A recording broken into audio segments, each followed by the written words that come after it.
Čula sam da i bebe mogu da uče strane jezike, a Željka će nam reći da li je to stvarno tačno. Zdravo, Željka! Zdravo, Anđela.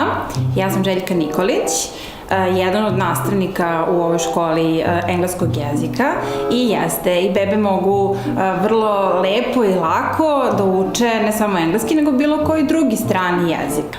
Bebe uče pre svega maternji jezik od svojih roditelja, a u ovoj školi deca od 3 do 22 meseca mogu paralelno da uče i engleski jezik.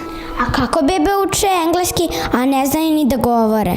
Bebe pre svega uče kroz igru i kroz aktivnosti koje rade sa svojim roditeljima. Te aktivnosti im pokazujem ja ili neki drugi nastavnik koji radi ovaj program. Takođe, postoje knjige koje su vrlo kreativnog i bogatog sadržaja koje mogu da koriste kod kuće, a i audio materijal koji slušaju i dok se igraju ili rade neke druge stvari u okruženju koje je njima vrlo blisko.